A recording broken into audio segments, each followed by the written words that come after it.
el presidente también le habló, además de esos elementos positivos de la economía, le habló pues del entorno que es favorable para la inversión. Y yo creo que eso es algo positivo porque la República Dominicana como economía pequeña, abierta, requiere de la llegada de esos capitales, requiere de inversión directa, requiere de inversión de cartera, es decir, inversión que se realiza a través de la colocación de bonos soberanos en los mercados internacionales, y esto pues se logra siempre y cuando República Dominicana mantenga la estabilidad macroeconómica. Por eso es tan importante asegurar siempre que la política monetaria sea creíble, que la gente confíe en esa política monetaria. Y ahí Héctor Valdés, hay que quitarse el sombrero por el trabajo que ha hecho por años en el país, manteniendo la estabilidad macroeconómica.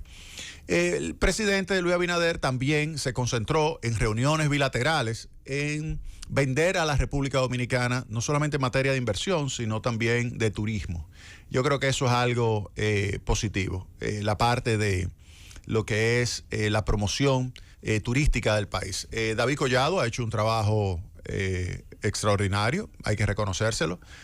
Yo creo que el equipo que tiene es uno de los mejores equipos que hay en ministerio. Ahí está Jacqueline Mora, ahí está Patricia y está también Tami. Son Jackie, Patricia y Tami, son las tres que le dan mayor soporte al ministro de Turismo y este apoyo que le da al ministro de Turismo, ese trío como son las chicas superpoderosas del Ministerio de Turismo. Pues ha facilitado la recuperación de la principal fuente de divisas de la República Dominicana. Me parece que ese es un trabajo que va a tener, digamos, mucho aporte en los próximos meses en el proceso de sostenimiento de la recuperación económica. Y lo digo esto porque ahora mismo se está discutiendo también a nivel global el tema de cuál va a ser el impacto del apriete monetario de los Estados Unidos, del apriete monetario del Reino Unido, del apriete monetario de la Unión Europea, y con ese apriete monetario, la consecuencia en materia de crecimiento de la economía. Se discute, se habla, se conversa sobre la posibilidad de que haya una recesión económica. Y si hay una recesión económica, ustedes saben que de las primeras cosas que se corta es el ocio. De hecho, se ha estimado que cuando se pierde riqueza financiera, y de eso vamos a hablar en el día de hoy, cuando se pierde riqueza financiera, como se ha perdido 10 trillones de dólares en la bolsa de valores de los Estados Unidos, pues también se reduce el consumo. No se reduce 1 a 1, obviamente, pero se reduce. De cada 100 dólares que se está reduciendo la riqueza financiera, pues se reduce el consumo entre 6 y 10 dólares.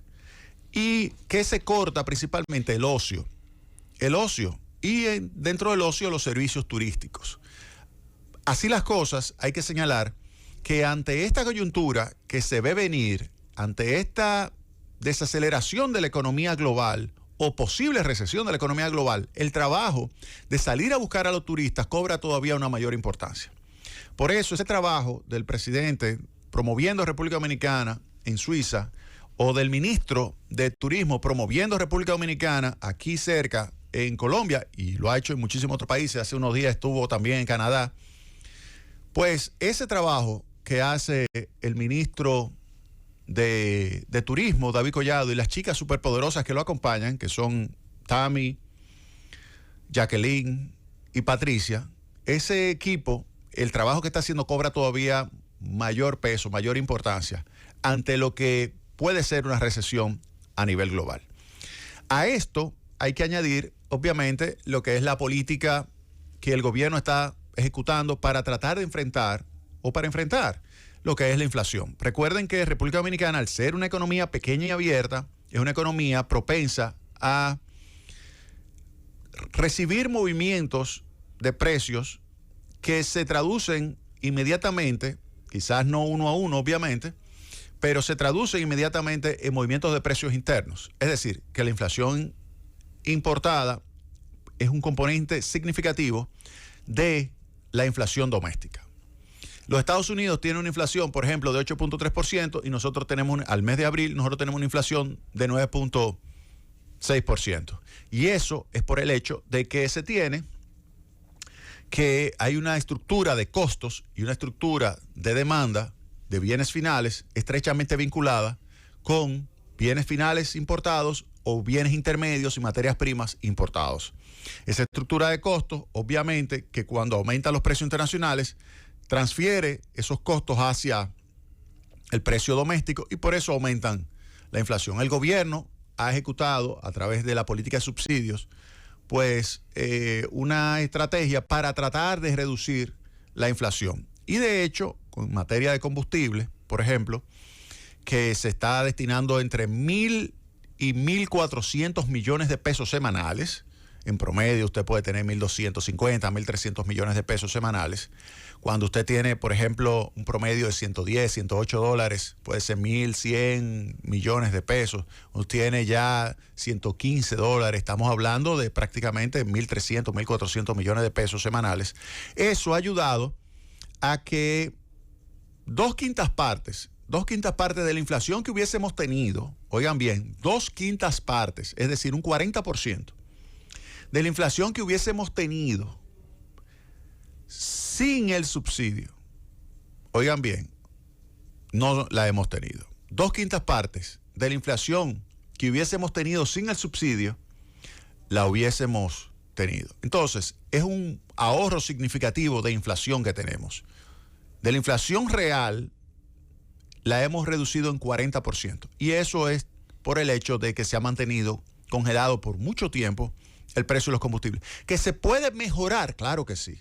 ¿Que se puede focalizar? Claro que sí. Es difícil, pero no imposible. Es algo que en términos de regresividad y de política, en términos de cuál es el aporte de la política fiscal a los agentes económicos, se pudiera, si se focaliza, mejorar la progresividad. ¿Y por qué digo esto? Porque quienes más se benefician del subsidio a los combustibles son los más ricos. Alrededor del 40% se lo llevan los más ricos. Si se focalizara, ese 40% se pudiera utilizar o para subsidiar más a los más pobres y a los vulnerables, que es el 50% de la población completo, es decir, usted tiene 22, 23% de pobreza y el resto, 27 puntos porcentuales, usted tiene vulnerables. Luego el resto de clase media y clase alta. Si usted le quita el bloque de subsidio que se está llevando, los más ricos lo podría transferir entonces esos recursos a los más pobres y vulnerables y pudiera entonces mejorar la progresividad de la política fiscal. En lo que eso ocurre, mientras tanto, sí se puede decir que se ha reducido la inflación gracias a la política de subsidio por el lado del combustible. Con relación a los alimentos, esta semana se dio a conocer por parte de la vicepresidenta Raquel Peña, quien encabezó esa reunión por el hecho de que el presidente estaba fuera del país, pues se dio a conocer que se estaba destinando alrededor de algo más de 1.200 millones de pesos, se estaba destinando para subsidiar el pollo y para subsidiar la harina. Para que de esa forma, entonces, productos, propiamente carne de pollo o de molinería, pan, por ejemplo, pues si suben, que suban lo menos posible de precio. Esa sería la idea. De hecho, hay acuerdo con los sectores productivos para que no tengan que subir los precios, a menos que suceda unas variaciones muy, pero muy significativas de los costos que no sea suficiente el subsidio para amortiguar totalmente ese efecto o para compensar totalmente ese efecto. De eso, entonces se desprende que el esfuerzo de parte de las autoridades con relación a los subsidios es que tenemos todavía una inflación de 9.6. En otros momentos, como sucedió por ejemplo en el año 2008, la inflación fue muchísimo mayor. Muchísimo mayor. La inflación de alimentos en el año 2008, septiembre, octubre, fue superior al 20%. Superior al 20%. La inflación de productos alimenticios y bebidas no alcohólicas. Superó el 20%. Superó el 20%. Y eso porque no se ejecutó la tipo de política que se está ejecutando en la actualidad. Eso es un punto importante. Ahora, la gran pregunta que habría que hacerse es hasta cuándo el gobierno va a poder mantener eso. Porque subsidio a los combustibles, si tú lo anualizas, pudiera subir perfectamente hasta alrededor de un 1% del Producto Interno Bruto. Es un gran sacrificio para las finanzas públicas. Recuerden el déficit de 3% que se presupuestó, un 1% adicional sería 4%. Si le añadimos el déficit del sector eléctrico, pudiera llegar a 4.5%, a menos que, uno, aumenten las recaudaciones, que de hecho le va bien, ha aumentado alrededor del 10%, pero dos, reducir el gasto. El gasto corriente va a ser difícil, pero entonces habría que reducir el gasto de capital, pero reducir el gasto de capital significa quitarle capacidad de crecimiento económico, no solamente al presente, sino también al futuro, porque el gasto de capital del sector público está estrechamente vinculado con la inversión privada. Si cae o se desacelera el gasto de capital del sector público, entonces lo que estamos diciendo es que también se va a desacelerar la inversión privada. Y con menor acumulación de capital, pues se tiene menor ritmo de crecimiento potencial de la economía. Por eso es importantísimo saber qué hacer con relación a los subsidios en los próximos meses. Ojalá, y esa sería la gran solución, ojalá que termine ya la guerra.